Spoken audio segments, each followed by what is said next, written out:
I am R. Prabha, Assistant Professor in the Department of EC, SNS College of Technology. In this video, we are going to see the topic loading of transmission lines for the course Transmission Lines and Antennas. So, whether a practical transmission line will satisfy distortionless condition.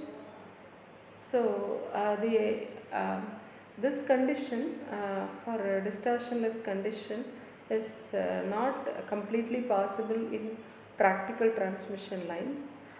In order to overcome this, we have a technique called loading.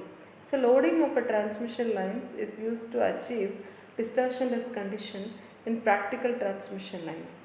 Anyway, it is impossible to make practical transmission line as distortionless, but we can minimize the distortion by the use of loading technique. So we know the condition for distortionless line is R by L is equal to G by C. So in order to achieve this condition, if we are reducing the value of R, this reduces R by L value to the same values of G by C, but this requires large conductors, and also reducing the capacitance value C requires an increase in the spacing between the conductors. But if we increase the spacing between the conductors, cable size will be increased and the cost also simultaneously increases. And increasing the value of G, the conductance, this increases the leakage loss, but it is undesirable. So we can increase the inductance value L to achieve the condition for distortionless transmission line R by L is equal to G by C. So to achieve the above condition, the series inductance L could be increased by inserting artificial inductance in series with the transmission line. This process is known as loading, and such lines are called as loaded lines. So there are three types of loading. One is continuous loading, second one is lumped loading, third type is patch loading. So this loading is mainly done on telephone cables carrying voice signals. So the first type is continuous loading. As the name indicates, the inductance of the line is increased uniformly along the length of the line continuously. A type of iron or some other high permeability magnetic material in the form of a wire or tape is wound around the copper conductors. So in this way we can increase the permeability of the surrounding medium, which in turn increases the inductance of the transmission line. So there are some advantages of continuous loading is the attenuation is constant over a wide frequency range used only in submarine cables.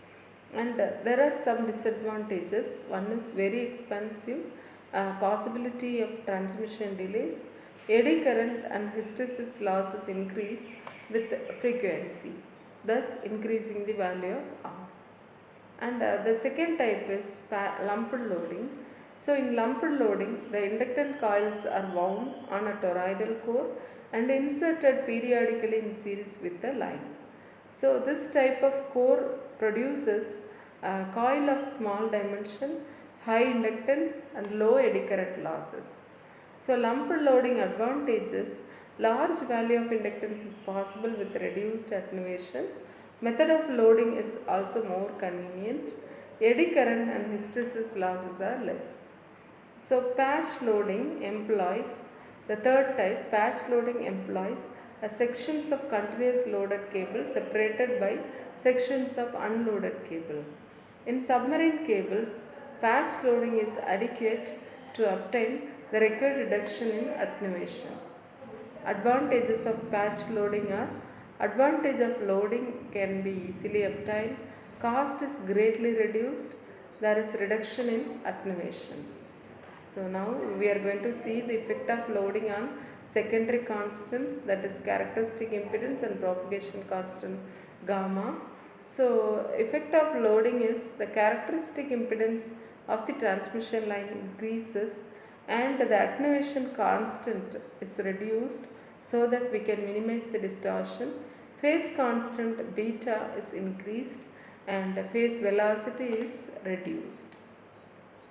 So now the assessment questions.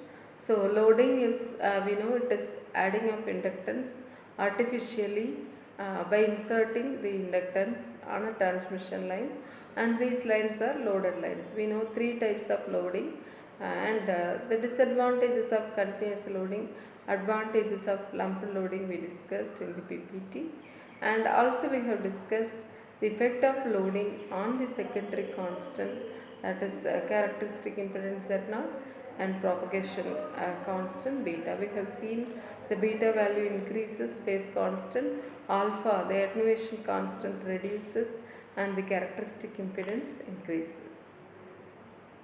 Thank you.